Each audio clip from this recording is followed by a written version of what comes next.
Auzubillahiminash-shaytanir-rajim. Bismillahir-rahmanir-rahim. My name is Hamid Jawad and my qualification is MS in Mathematics from Comsat University, Islamabad. Alhamdulillah, I have recently selected for lectureship through Punjab Public Service Commission, the exam which is held in 2020. इसके related मैंने share किया था Facebook pages पर और अपने status पर भी, तो काफ़ी फ्रेंड्स ने मुझसे काफ़ी सारे क्वेश्चन पूछे इससे related, like share your success story, आपने इंटरव्यू की प्रिपरेशन कैसे की, आपका इंटरव्यू एक्सपीरियंस किस तरह का रहा, उसके अलावा आपने बुक्स कौन कौन सी पढ़ी, क्या स्ट्रेटजीज थी। तो उस चीज़ से मैं भी इनकरेज हुआ कि मैं क्यों ना एक वीडियो बनाकर आपके इन सारे क्वेश्चंस का आंसर करूँ। तो इस वीडियो में जस्ट हम एक चीज़ को डिस्कस करेंगे कि how was my interview and what was my interview experience, क्या क्वेश्चंस मुझसे पूछे गए और मैंने उनका क्या आंसर किया, और फाइनली एक कंप्लीट क्या एक्सप्रेशन था मेरे इंटरव्यू का। So first of all interview की चूँकि बात हो रही है तो इसमें डिस्कस कर लेते हैं कि ड्रेसिंग वगैरह किस तरह की मैंने की थी। मैं अपना ही बताता हूँ। ड्रेसिंग मैंने सिंपल शलवार कमीज़ पहनी और उसके ऊपर कोट पहना था। आमतौर पर ये भी मिसकंसेप्शन होती है कि अगर आप शलवार कमीज़ नहीं पहन के जाएंगे तो आपकी सिलेक्शन नहीं होगी, मगर ऐसा कुछ भी नहीं है, ठीक है। सो इंटरव्यू मेरा था सुबह 10 बजे। पंजाब पब्लिक सर्विस कमीशन का ऑफिस है यहाँ पर अस्सी 14 रावलपिंडी में। 10 बजे उन्होंने हमें बुलाया था, पर मैं जो है एक इंटरव्यू की टेंशन भी होती है, तो मैं 9 बजे पहुँच गया वहाँ पर। 9 बजे पहुँचा तो उन्होंने मुझे बताया कि आपको हम 10 बजे से पहले जो है वो एंट्री नहीं करेंगे। बहरहाल फिर 1 घंटा मैं घूमता रहा, ये वट एवर। तो 10 बजे उन्होंने एंट्री की, मेरा सेकंड नंबर था इंटरव्यू का। तो इंटरव्यू से पहले उन्होंने हमारे डॉक्यूमेंट्स चेक किए, और डॉक्यूमेंट्स चेकिंग समझे कि उन्होंने एक एक लफ्स डॉक्यूमेंट्स पर पढ़ा। आफ्टर दैट फिर उन्होंने हमसे एक फॉर्म था, उस पर सिग्नेचर करवाए।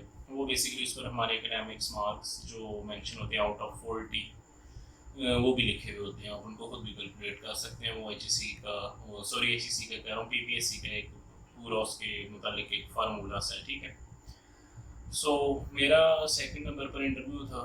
तो इंटरव्यू के लिए इंटरव्यू तकरीबन 10 बजे हमारी इंटरव्यू हुई, तो थोड़े लेट ही स्टार्ट हुई, 11 साढ़े 11 बजे से इंटरव्यू शुरू हुआ।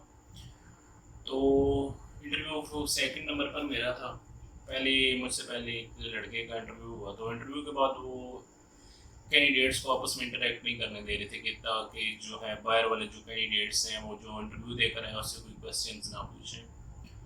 तो वैसे मेरा यहाँ पर मशवरा है आपको कि इंशाल्लाह जब आप इंटरव्यू देने जाएं तो ज़रूरी नहीं है कि आप उस स्टूडेंट से क्वेश्चन पूछें।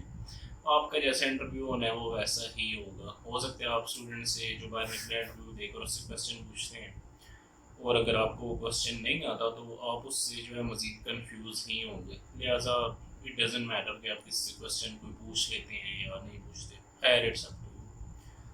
सेकंड नंबर पर मेरा इंटरव्यू था, तो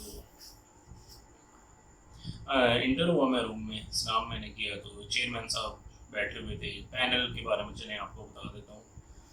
इंटरव्यू पैनल चूँकि कोरोना सिचुएशन थी, वैसे तो मैंने सुना था कि 4 मेंबर्स होते हैं, मगर इंटरव्यू में 3 लोग थे, 2 सब्जेक्ट स्पेशलिस्ट थे और एक चेयरमैन साहब थे। इंटर हुआ, मैंने इस्लाम किया, तो चेयरमैन साहब ने कहा कि तशरीफ़ रखें। बस मैं बैठ गया। आफ्टर दैट मेरे पास थीसिस था मेरा, तो चूँकि मैंने एमएस किया हुआ तो थीसिस मैं लेकर गया था। यहाँ पर आपको एक मशवरा देना चाहूँगा कि अगर कोई भी स्टूडेंट आप में से जाता है इनके इस इंटरव्यू देने इन फ्यूचर, अगर उसने एमएस किया है तो वो अपना थीसिस ज़रूर लेकर जाए, क्योंकि अगर आपने एमएस किया हुआ है और आप अपना थीसिस नहीं लेकर जाते तो शायद वो कहीं ना कहीं उन पर ऐसा इंप्रेशन डाल रहा होगा कि इस बंदे ने एमएस किया है, या तो पता नहीं इसकी रिसर्च ठीक नहीं है, या पता नहीं क्या वजह जिस वजह से ये अपना थीसिस छुपाना चाह रहा है। बट चलिए, मैं तो अपना थीसिस लेकर गया था। तो चेयरमैन साहब ने कहा कि आपने ये लाल कलर की एक बुक उठाई हुई है, ये क्या है? मैंने कहा सर ये मेरा एमएस का थीसिस है। एमएस यहाँ से जो अब है ना, हमारे इंटरव्यू के क्वेश्चंस बेसिकली शुरू होने वाले हैं। तो उन्होंने पूछा कि what is the title of your MS thesis. मैंने उनको बताया। खैर उनको क्या समझ आना था उस टाइटल का। तो I said multi grid Monty Carlo algorithm for spin class system. तो इस सारी स्टेटमेंट में उन्हें एल्गोरिथम का वर्ड ही समझ आया, तो उन्होंने उसी से क्वेश्चन किया। So question number 1 was what is the origin of word algorithm. Luckily मुझे इसका आंसर आता था, क्योंकि कहते हैं कि first impression is the last impression. तो मैंने कहा सर एल्गोरिदम जो वर्ड है वो बेसिकली एक मुस्लिम साइंटिस्ट थे अल ख्वारिज़मी, फर्स्ट टाइम उन्होंने यूज़ किया था। ये सेम साइंटिस्ट हैं जिन्होंने फर्स्ट टाइम जो वर्ड है अलजेब्रा भी यूज़ किया था। क्वेश्चन नंबर 2 उन्होंने मुझसे पूछा what is your goal in life. मैंने कहा सर मैं जो है प्रोफेसर बनना चाहता हूँ अपनी लाइफ में। तो वो जो रास्ता है वो बेसिकली लेक्चरर से ही होकर गुजरता है कि मैं पहले लेक्चरर बनूँ फिर assistant professor and so on.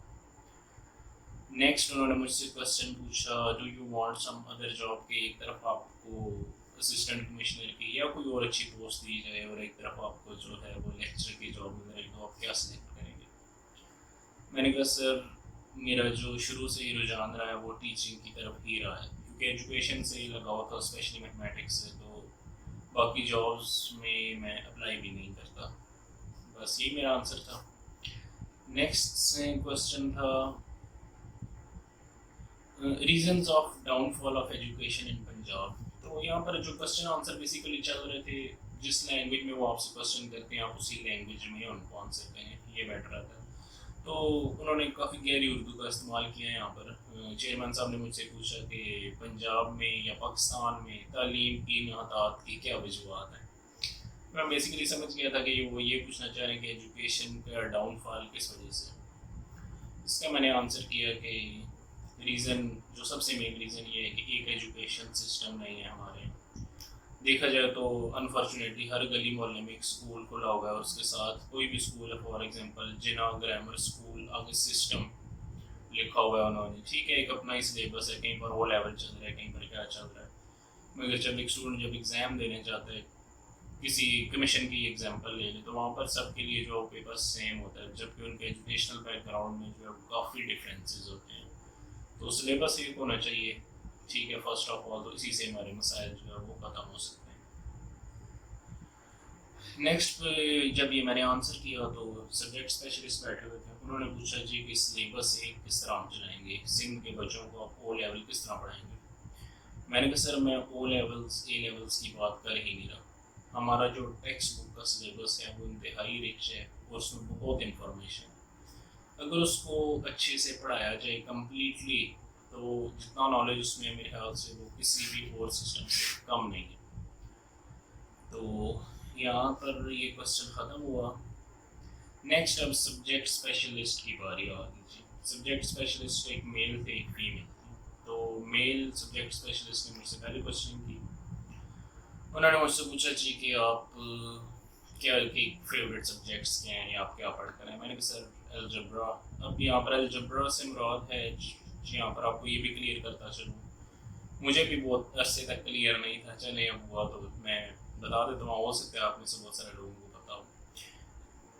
अलजब्रा से मुराद यहाँ पर बेसिकली आपकी ग्रुप थ्योरी भी इसमें शामिल है, रिंग्स एंड फील्ड्स भी शामिल हैं, थ्योरी ऑफ मॉड्यूल्स भी शामिल हैं, and linear algebra is also is counted in this term. Algebra के बारे में मैंने कहा कि algebra, real analysis, topology and so on. अब जब मैंने ये तीन बताए तो मुझे ये उम्मीद थी कि क्वेश्चन मुझसे जो है इसी में से पूछा जाएगा, बट पहला क्वेश्चन शायद मुझे चेक करने के लिए या डिस्ट्रैक्ट करने के लिए उन्होंने पूछा नहीं, बल्कि उन्होंने कहा कि सेकेंड ईयर में कौन सेक्शन का एक चैप्टर है, आपको याद होगा। मैंने कहा यस सर। तो he asked me what is the equation of hyperbola. मैंने बताया X square over A square minus Y square over B square equals to 1। Then next question उन्होंने किया what it becomes if A is equal to B. अगर A और B, जो basically हम एक को फोकल एक्सिस कहते हैं और एक को ट्रांसवर्स एक्सिस कहते हैं, अगर ये दोनों सेम हो जाए तो क्या होगा।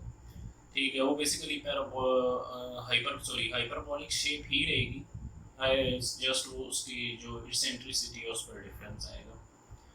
ठीक है, या आप इसका ग्राफ जो है वो ड्रा करके भी देख सकते हैं। कोई इक्वेशन ले लें, for example X square over 9 minus Y square over 9 equals 1। यहाँ पर ए बी हमारे पास 3 है, बी बी 3 है, तो आप देखेंगे कि ग्राफ जो है उसकी शेप जस्ट थोड़ी टिल्ट हो जाएगी।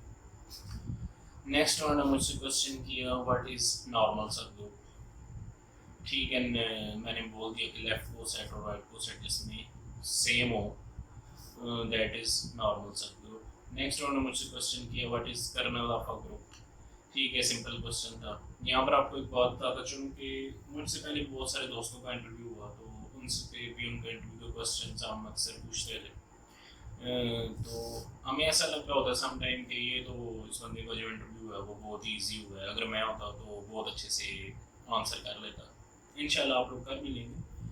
बट बताना ये चाह रहा हूँ कि जब आप उस सिनेरियो में, उस कंडीशन में इंटरव्यू देने वाली कमरे में बैठते हैं तो आपको आसान सवालों पर भी पसीने छूट रहे होते हैं। बहरहाल, तो what is normal subgroup, ये क्वेश्चन पूछा गया। What is kernel of a group, then he asked me isomorphism theorem बताएं। मैंने सर 3 आइसोमॉर्फिज्म थ्योरम है, तो कौन सा बताऊँ। देन ही आस्क्ड कि फर्स्ट आइसोमॉर्फिज्म थ्योरम के बारे में बताएं। अगेन देन उन्होंने फिर एक रैंडम क्वेश्चन किया कि स्क्वायर रूट ऑफ एक्स जो है वो कॉन्टीन्यूस फंक्शन है या नहीं फंक्शन, अगर कॉन्टीन्यूस है तो कहाँ कहाँ पर कॉन्टीन्यूस है। तो इस क्वेश्चन का आंसर बेसिकली मैंने वहीं पर बैठ के एक सेकंड लेकर सोचा। मैंने सर जहाँ पर ये डिफाइन होता है बेसिकली 0 से इंफिनिटी, ठीक है, नेगेटिव नंबर्स पर नहीं डिफाइन, चूँकि वो इमेजिनरी में कन्वर्ट हो जाए तो ये कॉन्टीन्यूस है उसको। नेक्स्ट आगे एक सिंपल क्वेश्चन उन्होंने किया कि मॉड ऑफ एक्स कॉन्टीन्यूस है यानी, तो obviously it is a continuous function, everywhere it is continuous. Then इसकी शेप क्या होगी ये भी मैंने उनको बताया। नेक्स्ट फिर मूव ऑन हो गए हम, फीमेल जो थी सब्जेक्ट स्पेशलिस्ट, उनकी बारी आई। उन्होंने पूछा what is the difference between ordinary differential equation and partial differential equation. मैंने उनको जस्ट डेफिनेशन बताई, ठीक है, सिंपल है। नेक्स्ट उन्होंने मुझसे क्वेश्चन किया कि लीनियर और नॉन लीनियर इक्वेशन में क्या डिफरेंस है। देन मैंने उन्हें आंसर किया इसका। फिर एक इक्वेशन उन्होंने बोली मुझे वर्बली कि ये इक्वेशन लीनियर है या नहीं है। मैंने कहा नहीं है। फिर उन्होंने रीज़न पूछी कि क्यों नहीं है, कौन सा फैक्टर है जिसकी वजह से ये इक्वेशन नॉन लीनियर हो रही है।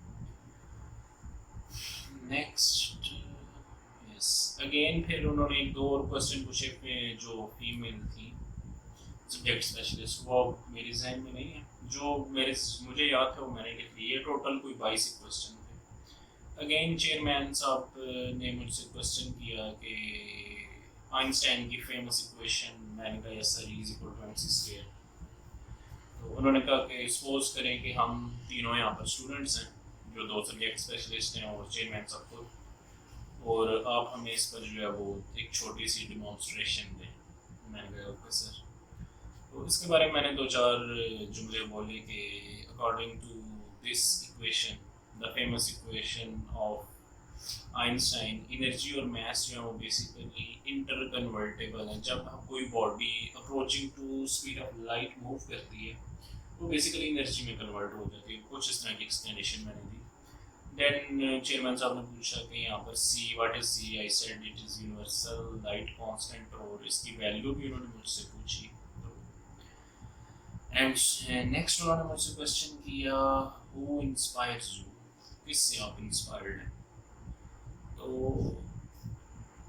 एक दो पर्सनैलिटीज़ हैं जिनसे मैं इंस्पायर हूँ थ्रू आउट माई लाइफ।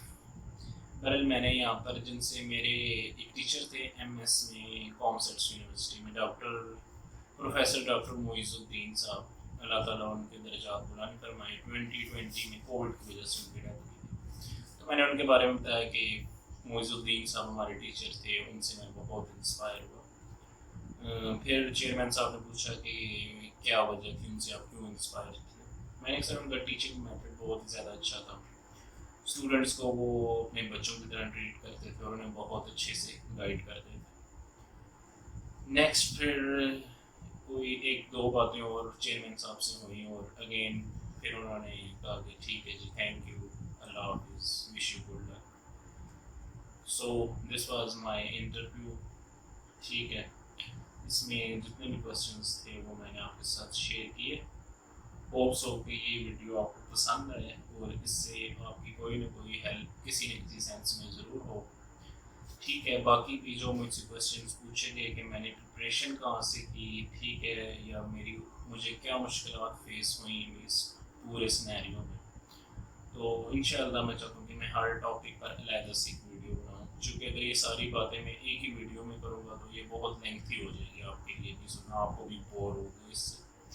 ठीक है, तो इंशाल्लाह टॉपिक्स तो और भी मेरे जहन में बहुत सारे हैं, आइडियाज़ भी बहुत सारे हैं। तो मैं ख़ुद यही चाहता था कि इंशाल्लाह कि जब मेरा नाम आ जाए, सिलेक्शन हो जाए, तो उसके बाद मैं इन पर वीडियोज़ बनाऊँ। तो अल्लाह ताला की करम नवाज़ी है, आप सब भी अपनी मेहनत जारी रखें।